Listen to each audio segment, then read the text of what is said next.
The takeover of Chelsea by a consortium led by Todd Boehly has finally been completed, bringing to an end Roman Abramovich's 19-year spell as owner of the club.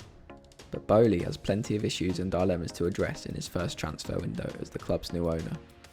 Here's 5 of the biggest things Boehly must immediately prioritise at Chelsea.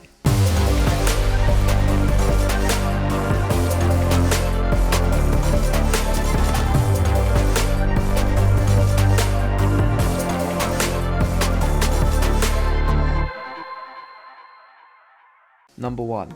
Rebuild the defence. Chelsea encountered plenty of defensive issues towards the end of the last season, conceding 4 times in games against both Brentford and Arsenal. Manager Thomas Tuchel even went as far as claiming his side stopped defending in the loss to Brentford in April. But obviously it was strange because we were working hard for that first goal, and we know how hard it is to create chances against Brentford. I mean, they defend either very high in man mark or they defend very, very deep in a block of 10 men around the box. So it's very hard to create chances, and you need to be patient, have a fluid rhythm, and you need to be very intelligent and also clinical to take little chances. To have that first goal and to break that block down. And once we had it, we stopped defending and give 3 goals away in 10 minutes, which is very untypical and which of course killed the game today for us. The defence needed strengthening anyway, but with Antonio Rudiger set to join Real Madrid, Andreas Christensen leaving for Barcelona, Cesar Azpilicueta's future still unclear, and Thiago Silva not getting any younger, the Blues are facing a complete rebuild in the centre of defence. Boehly has no option but to invest in this area of the team. Sevilla's Jules Kounde has been strongly linked with the move to Stamford Bridge and could fill the gap left behind by Rudiger, thanks to his speed. But the Blues will need more than that if they want to compete next season. Number 2. Make a decision on Lukaku. Romelu Lukaku's return to the club he left back in 2014 has not gone as planned. The striker has struggled for goals and game time, and an interview with Sky Italia last year in which he said he was not very happy with his situation at Chelsea, cast doubt on his long-term future. Normale, penso che il mister ha fatto una scelta di giocare un altro modulo e io devo solo non mollare e continuare a lavorare e essere professionista. Non sono contento con la situazione, però sono lavoratore e non devo mollare. Whether Chelsea would even be able to move Lukaku on is questionable, given his gigantic price tag.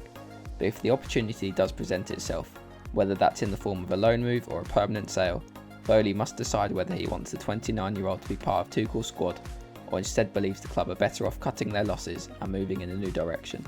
Number 3. Find a replacement for Marina Granovskaya. There's been no confirmation that director Marina Granovskaya will leave the club as of yet, but reports suggest she may exit this year following the sale to Boehly's consortium. She had been extremely influential in her role under former owner Roman Abramovich, overseeing the club's transfer activity, player contracts and managerial decisions.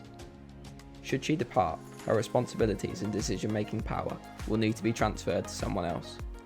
Atletico Madrid's Andrea Berta has already been touted as a possible replacement, and who takes on Granovskaya's power, should she leave, will be one of Boehly's most important decisions. Number 4. Weigh up whether to splash out on Declan Rice. Declan Rice established himself as one of the best midfielders in England last season. The 23-year-old was released by Chelsea's youngster, but has long been linked with a return to the club. With N'Golo Kante's power starting to fade and his contract running down, Boehly must ask himself whether now is the time to move for a new defensive midfielder. West Ham have already said that they do not want to sell Rice, and he would demand a hefty transfer fee, likely more than £100 million, if he were to leave. But the new board will no doubt be weighing up whether now is the time to make a play for one of England's brightest young talents before they lose out to another team. And finally, number 5, address player contracts. This isn't necessarily top of Boehly's list of priorities, but there are several key first-team players whose contracts expire in the not too distant future.